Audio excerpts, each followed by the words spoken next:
Namaste all. Welcome back to Project Geeta's Deep Learning Series. Today we will conclude the discussion of the introduction of Chapter 1.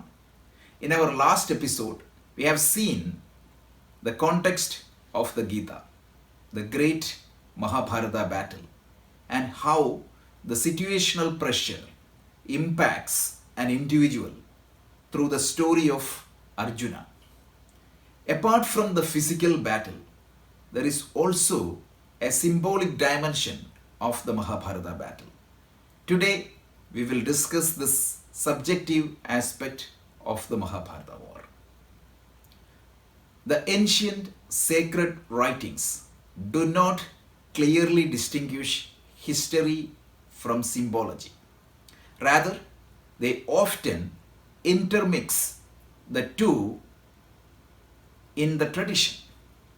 Masters would pick up a historical event of their times and draw similes to express subtle spiritual or psychological truths.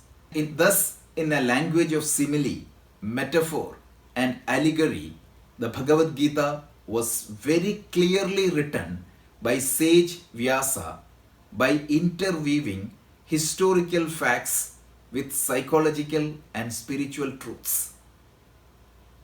He presented a word painting of the inner battle that happens in the mind of every man. In the hard shell of symbology, he encapsulated the deepest spiritual meanings. It is an obvious fact that we cannot have a positive life if we have a negative mind. Having an optimal mental state is a prerequisite for our inner tranquility and for facing the challenges before us. In an optimal mental state, the mind will have the right emotions that are appropriate to the circumstances, properly blended with discriminative thoughts and creative intuitions. This optimal mental state will help us to express our potential completely in the activities we do or the challenges we face. Now let us look into the battle within.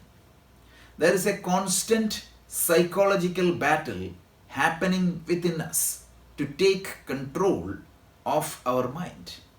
This battle within symbolically represents the Mahabharata battle. This battle is fought between destructive emotions and negative thoughts born out of blind mind, represented by the Kaurava army.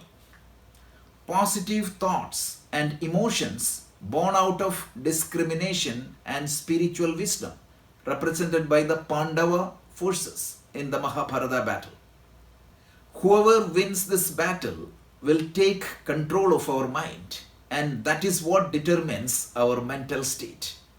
The positive forces are the discriminative thoughts or proper emotions that helps us to face a situation or connect us to the higher truth or self in us.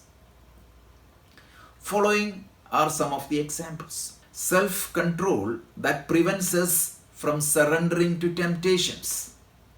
The calmness that helps us to face a situation without being carried away by the worries and anxieties. The love we have for our country, society, family, etc., which helps us to rise above our own individuality and get connected with the world and people around us. The empathy that makes us recognize the emotions experienced by others and be mindful in our actions. Domination of these forces in our mind will take us closer to our own true self, providing happiness and calmness and making us more efficient in our activities. Such an optimal mental state makes us capable of facing any situations in the world outside. The negative forces or kauravas in the mind are born out of the mind when it is blind to the truth, wisdom, higher values or discrimination.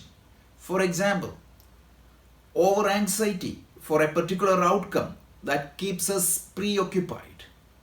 The uncontrolled fear that pulls down a person from public speaking. The lust that takes over the values of a person to commit a crime despite of knowing that action is unfair. The rage that makes a person act in a manner that is different from the personality. Uncontrolled worry that prompts somebody to attempt suicide because of an unexpected setback in life. The temptation that makes a person compromising the values. Domination of these forces will bombard our mind with a constant stream of nagging thoughts, suspicious emotions, destructive emotions, and disturbing thoughts. While any one of these can cause defeat and devastation, we are often plagued by one or more such emotions. These negative forces over a period of time build strongholds in our mind as habits. Once we are addicted to these habits, it becomes very difficult for us to get control over mind, and as a result, we become a victim of the situation ahead of us. When this happens on a day-to-day basis, we face the world with a weak mind, and as a result, we suffer. For us to get out of this state, it is important to understand that a battle is taking place within us. Without our knowledge, where our mind is in the battlefield, this war is fought between positive thoughts and emotions on one side and negative thoughts and destructive emotions on the other side.